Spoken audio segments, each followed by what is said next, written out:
Hi viewers, this is VP Kulkarni from PMC School, JNV Dharashiv.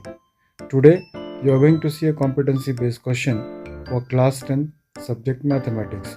Topic is Introduction to Trigonometry. In this video, you are going to see what kind of challenge a mathematics teacher poses in front of the students and how we can find the solution to the challenge given by the teacher to the students. Good evening, children. What do you see in this picture? What's happening here? क्या हो रहा है? Teacher दिखाई दे रहा है. क्या कर रहे हैं टीचर?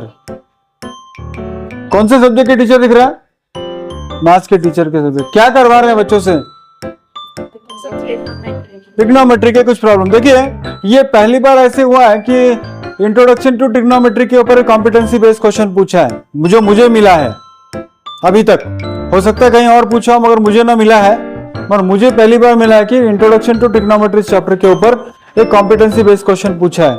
क्वेश्चन कैसे है कि a teacher ask his student to draw a right angle triangle ABC with AB is equal to 8 centimeter, angle B 90, BC is 15. Based on the above information, answer the following. तो आप देख सकते हो यहाँ पर कि एक टीचर ने क्या किया, बच्चों को कहा कि भाई राइट एंगल ट्रायंगल बनाइए. आप राइट एंगल ट्रायंगल बना के जिसका साइड होगा, एंगल होगा एक B 90, BC 15 और AB 8. तो इस इंफॉर्मेशन को लेकर टीचर बच्चों को कुछ क्वेश्चंस देते हैं. तो क्या क्वेश्चन देते हैं और हमें उसमें से क्या सॉल्व करना है, how we can apply that to our trigonometry, will have to check. तो क्या हो सकता है, लेट अस सी. पहला क्वेश्चन जो टीचर ने दिया है, बच्चों से कहा है कि बच्चों इवेलुएट कीजिए. क्या इवेलुएट करना है आपको? साइन स्क्वायर ए माइनस कॉस स्क्वायर ए. बच्चों देखिए, एंगल ए यहां पर है, बातें नहीं होनी चाहिए. एंगल ए यहां पर है तो अपोजिट साइड ये वाला होगा. राइट एंगल के सामने वाला साइड हाइपोटेनस ये होगा और राइट एंगल के साथ वाला जो एंगल है वो क्या होगा, एडजेसेंट साइड होगा. राइट. तो अगर आपको बच्चों साइन चाहिए, साइन ए, साइन यानी क्या होता है बच्चों, सो का टो आप जानते हो. तो साइन यानी अपोजिट बाय हाइपोटेनस. तो साइन का रेशियो होता है अपोजिट बाय हाइपोटेनस. तो बच्चों आप देखो यहां पर AC का स्क्वायर, यहां पर आपको पाइथागोरस थ्योरम अप्लाई करना पड़ेगा. तो in right angle triangle ABC, AC square is equal to what, AB square plus BC square. तो this is equal to what, AB कितना है बच्चों, 8 स्क्वायर प्लस कितना है 15 square, and that is equal to how much, 64 plus 225, and that is equal to 289, that is equal to your AC square. तो AC is equal to कितना होगा, 17 units होगा, जो भी है. सर इतना सारी बातें हमको एग्जाम में करना है क्या? देखिए, एग्जाम में आपको केवल 1 मार्क्स दिया जा रहा है. ये सारी बातें आपको करने की कोई जरूरत नहीं है. डायरेक्टली आप एक काम कर सकते हो, ओरली अगर आपके पास कैपेसिटी है तो 15 का स्क्वायर होगा 225, 8 का स्क्वायर होगा 64, तो 225 प्लस 64 होता है 289, और स्क्वायर रूट ऑफ 289 कितना होगा, 17 होता है. मगर क्योंकि मैं डायरेक्टली आपको क्या कर रहा हूं, मैं डिटेल स्टेप बता रहा हूं फॉर योर इंफॉर्मेशन. तो ये हो जाएगा बच्चों कितना होगा, 17. आगे से बार बार कैलकुलेशन नहीं होगा. साइन थीटा का मतलब होता है अपोजिट बाय हाइपोटेनस. तो देखिए अपोजिट साइड इन्हें क्या होगा, 15, और हाइपोटेनस कितना होगा बच्चों, 17. तो कॉस थीटा का मतलब कितना होता है, यहां पर कॉस मांगा है ना आपको, कॉस से कितना होगा, बेस्ड बाय हाइपोटेनस का यानी क्या, एडजेसेंट साइड बाय हाइपोटेनस. और एडजेसेंट साइड यहां पर कितना है बच्चों, 8, और हाइपोटेनस कितना है. तो अगर आपको साइन स्क्वायर ए माइनस कॉस स्क्वायर ए पूछा है तो इनडायरेक्टली आपको क्या पूछा है, 15 बाय 17 का होल स्क्वायर माइनस 8 बाय 17 का होल स्क्वायर. सर अगर हम डायरेक्टली ऐसे ले लेते हैं, इस स्टेप पे आ जाते हैं, तो आपको फुल मार्क्स मिलेगा, because marks allotted are how much, only one. So depending upon the weightage of the marks you have to answer the question. You don't have to directly answer. Increase unnecessarily steps मत बढ़ाओ. Okay. मगर as a teacher I want to explain everything in detail. 15 का square होगा बच्चों 225 और इन दोनों का square होगा 289, तो डायरेक्टली मैं यहां पर 289 ले लेता हूं। एलसीएम वगैरह का नेक्स्ट स्टेप मैं इन एडवांस उसको कैंसिल कर देता हूं। यहां पर 8 का स्क्वायर कितना होगा 64, तो your answer is 5 - 4 is 1, 12 - 6 is 6 और कितना होगा 161/289। तो कितने बच्चों को ये आंसर आया? मैंने उस दिन आपको बोला था इसको सॉल्व कीजिए, बच्चों ने आपने किया? How many students got this answer? Yes, very good. तो बच्चों जरूरी नहीं कि ट्रिग्नोमेट्री टफ हो और जरूरी नहीं कि इंट्रोडक्शन टू ट्रिग्नोमेट्री का क्वेश्चन एग्जाम में ना आए, कभी कभी एग्जाम में आ सकता है और it is not necessary that it will be difficult, it can be simple also. Okay, इसी क्वेश्चन को डायरेक्टली पूछना है तो क्या करेंगे, ये राइट एंगल ट्रायंगल आपको दे देंगे, आपको कहेंगे कि भाई बाकी के ढूंढो, वैसे भी हो सकता है। ओके फाइन, वो ये है कि what is that, evaluate 1/cos square a by 1 - 1/cot square a। बच्चों ऑलरेडी फिर से मैं लिख देता हूं, ये 17 सेंटीमीटर होगा, राइट। तो आपको पूछा 1/cos square a, बच्चों 1/cos square a यानी क्या होता है बच्चों? ये 1/cos यानी क्या होता है बच्चों? 1/cos क्या होता है? सीकेंट होता है। और 1/cot कितना होगा बच्चों? 1/cot कितना होगा बच्चों? tan होगा ना। 1/cos is secant and 1/cot is tan। और बच्चों आपको पता है कि सीकेंट स्क्वायर ए माइनस tan स्क्वायर ए हमेशा कितना होता है? 1 होता है। इसलिए हमारा आंसर जो आना चाहिए वो कितना आना चाहिए? 1 आना चाहिए। तो इसीलिए सीकेंट की जब बात होगी, cos यानी बेस बाय हाइपोटेनस है और सीकेंट यानी हाइपोटेनस बाय बेस होगा। और हाइपोटेनस यहां पर कितना है बच्चों? हाइपोटेनस कितना है? 17/8 का स्क्वायर। tan यानी अपोजिट बाय एडजेसेंट, तो अपोजिट साइड यहां पर कितना है बच्चों? और यहां पर एडजेसेंट साइड कौन सा है? 8। मैंने पहले स्लाइड में आपको एक्सप्लेन किया था मैंने। तो ये साइड अपोजिट है और ये साइड क्या है? एडजेसेंट है। तो ये क्या होगा यहां पर? 15 बाय हाउ मच? 8 का स्क्वायर। तो ये होगा बच्चों 289/64 माइनस 225/64। तो इसका एलसीएम अगर मैं ले लूं बच्चों तो 64 divided by 289 minus 225 divided by 64 and that is equal to how much? 64/64 and that's equal to how much? 1। तो यानी मेरा आंसर सही है। अंदाजा मेरे को था कि आंसर क्या आना चाहिए? 1 आना चाहिए। But directly you can not use the identity. यहां पर क्वेश्चन क्या पूछा आपको? They did not ask you to use the identity. ये बोल रहे हैं कि इस वैल्यू को यूज करके आपको करना है, इस फिगर को यूज करके आपको 1 बताना है। Don't try to show something else which is not required. We have to prove the concept using the figure. तो फिगर का इस्तेमाल करके ही आपको करना है, नहीं तो मार्क्स आपके डिडक्ट हो जाएंगे यहां पर। Am I right about this? How many students got this answer? कितने बच्चों को आंसर आया है? नहीं आया। तो जिनको नहीं आया एक बार आप इसको फिर से देख लो, और जिनको आया है वो फिर से एक बार उसको देख लीजिए अपना answer. Verify your answers, right? Fine. Next question जो आपको पूछा है, टीचर ने कहा यहां पर, टीचर ने बच्चों से कहा कि बच्चों इवैल्यूएट कीजिए। किसकी वैल्यू इवैल्यूएट करो? 2 tan a by 1 plus tan square a, इसकी वैल्यू इवैल्यूएट करो, ढूंढो। बच्चों tan a अगले फिर से वही बात मैं आपसे कहूंगा कि ये कितना होगा बच्चों? ये 17 होगा।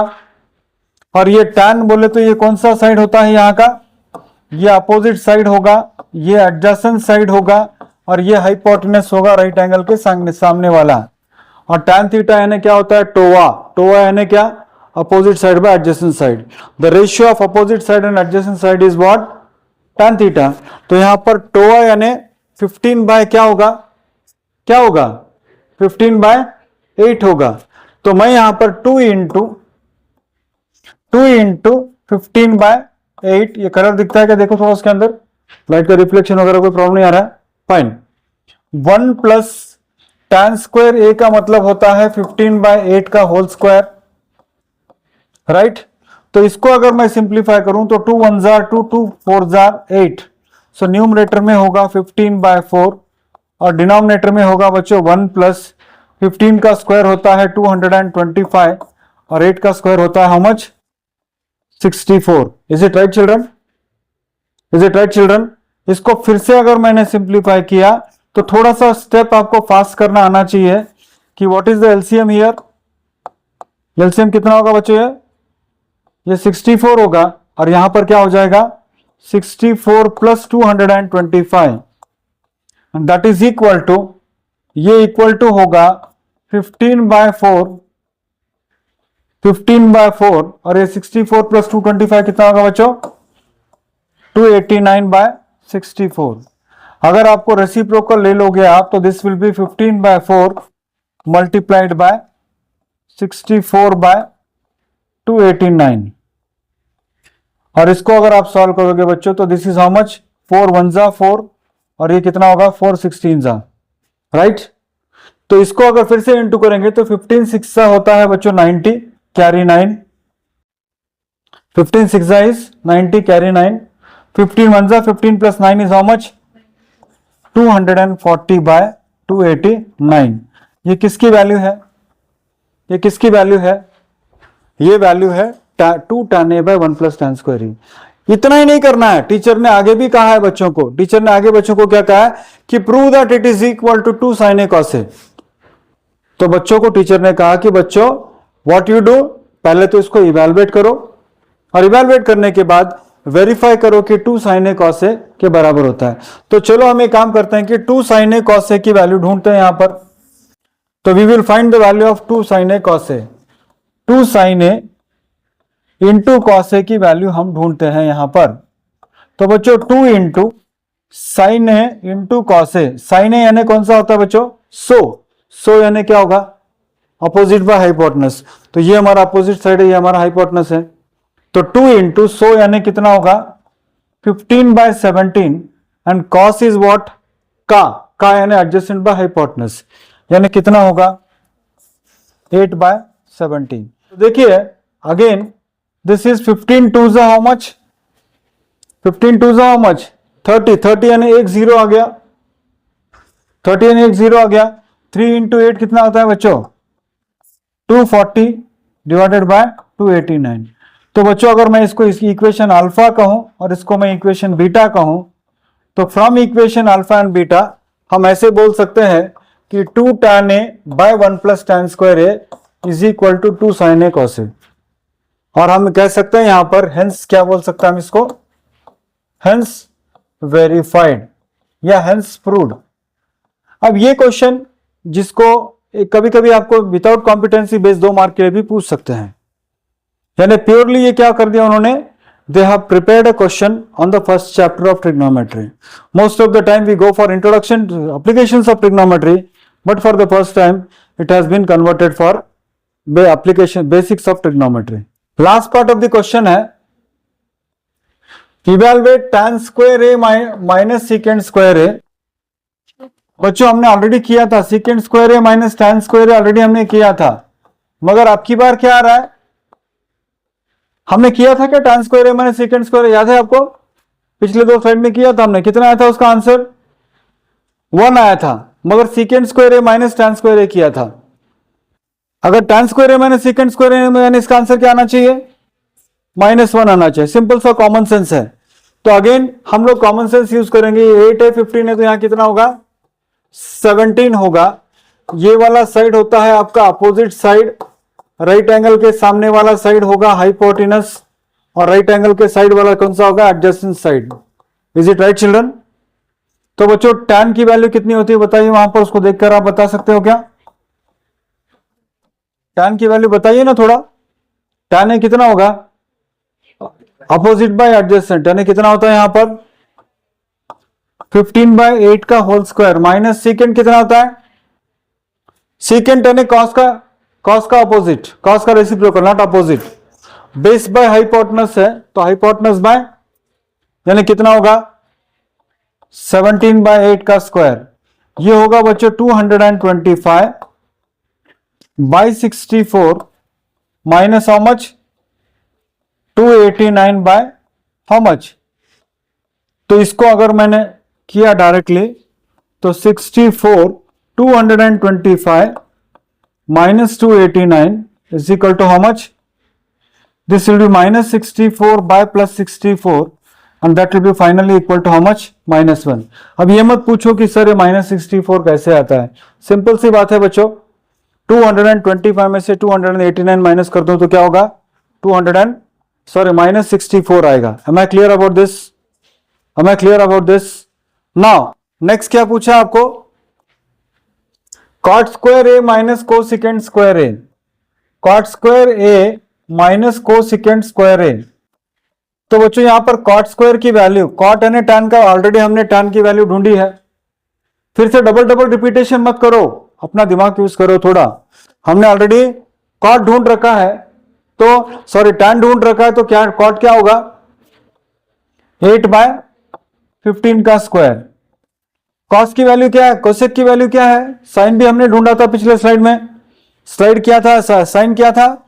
Opposite by hypotenuse. तो हाइपोटेनस बाय अपोजिट कितना होता है? ये 17/15. थोड़ा सा कॉमन सेंस की बात है बच्चों यहां पर सारी बातें. तो ये होगा 64/225 minus 289/200. How much? Is it right children?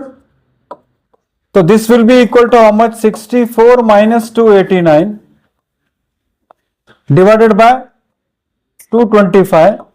और बच्चों ये देखो 64 minus 289 होता है minus 225 डिवाइडेड बाय प्लस 225.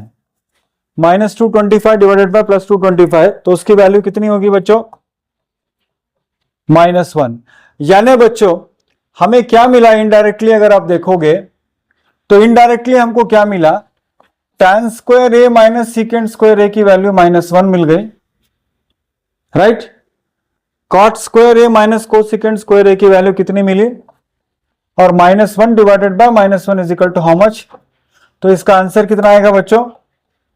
इसका आंसर कितना होगा? 1 होगा. तो इतना करोगे आप तो आपको कितना आंसर मिलेगा? 1. वैसे अगर आपको आंसर तो ओरली आ जाना चाहिए, बिकॉज ये आइडेंटिटी है. इसकी वैल्यू -1 होती है, इसकी वैल्यू कितनी होती है? -1 होती है. तो -1/-1 कितना होना चाहिए? 1. तो आपके वेरिफिकेशन के लिए एग्जामिनेशन में आप इसको कर सकते हो. मगर एक बात याद रखना कि एग्जाम में आइडेंटिटी यूज नहीं करना है, इस फिगर का इस्तेमाल करना है. बिकॉज टीचर ने बच्चों को कहा है, शुरुआत में टीचर क्या बोल रही है कि भाई ऐसे ट्रायंगल बनाओ और बाद में ये सब प्रॉब्लम सॉल्व करो. ऐसे नहीं कहा कि use the identity, using suitable identity. कहा है कि टीचर ने नहीं कहा है, तो you can not do that. Am I right?